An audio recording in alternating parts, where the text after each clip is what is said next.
The first call came at 02:17. I was still overseas, desert air, metal cot, silence thick enough to choke on. The voice on the other end didn't introduce himself. "Your wife owes $25,000. A pause. With interest. I didn't ask who he was. Men who operate in whispers don't need names. I could hear traffic behind him. A lighter flicking. Calm breathing. "She said you wouldn't mind," he added. The line went dead. I stared at the ceiling of the barracks. Listened to the hum of generators.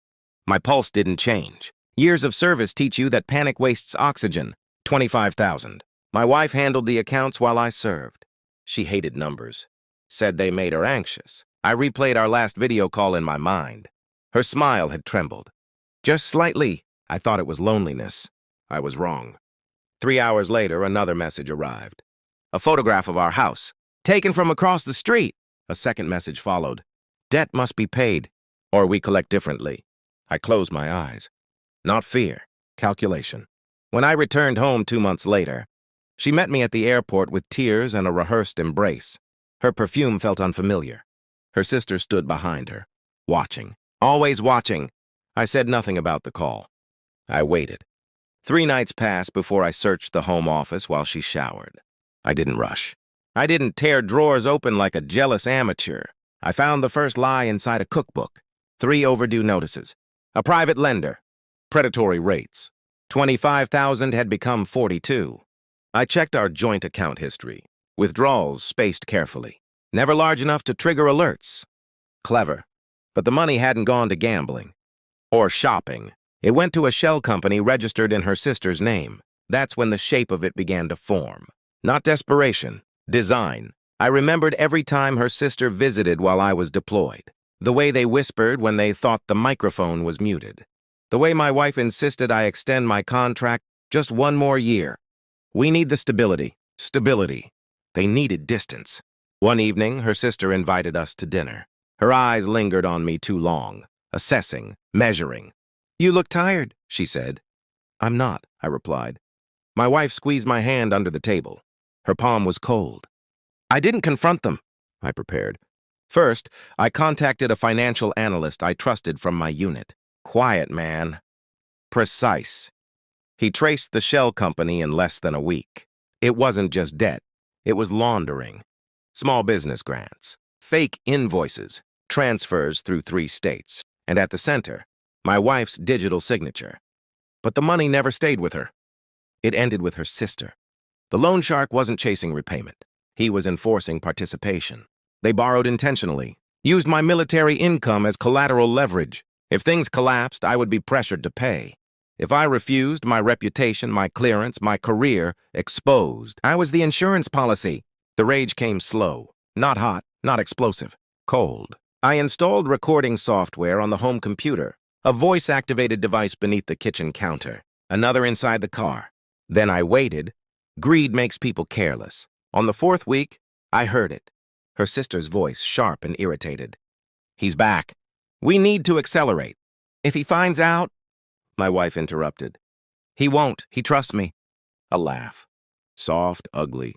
That night I lay beside her. She slept easily. I stared at the ceiling again. Different country. Same silence. The final confirmation arrived on a Tuesday morning. Bank transfer scheduled. Another 20,000 from a credit line opened in my name. I canceled it. Then I invited her sister over. Tea on the patio, polite, civil. I placed my phone between us. Recording already backed up to 3 encrypted locations. "I received some interesting calls while I was deployed," I said evenly. My wife stiffened.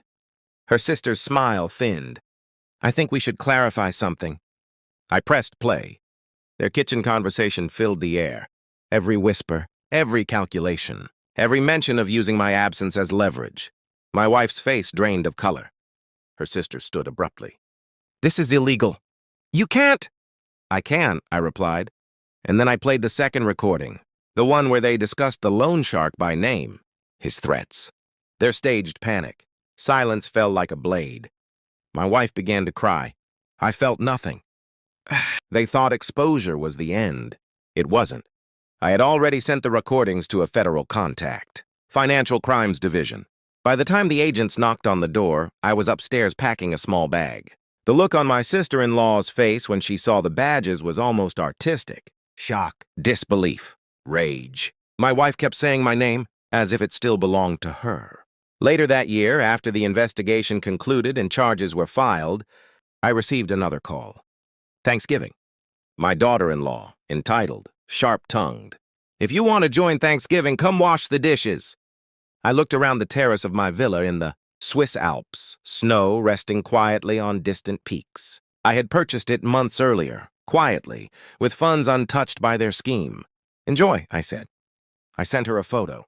White stone, glass walls, mountains like sentinels. My phone rang 71 times that evening. I did not answer. Greed is loud when it realizes it has lost. People assume revenge is fire. It isn't. It's architecture. Measured, engineered, patient.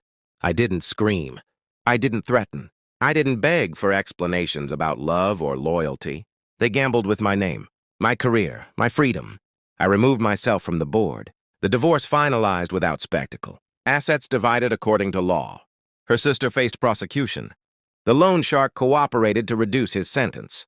Everyone talked, except me. Now when I wake, there is only snow outside my window and silence that belongs to me. No whispers behind doors. No hidden withdrawals. No trembling smiles. I trusted once. That was my mistake. I will not make it again. Some betrayals end marriages. This one built a fortress, and I live inside it alone.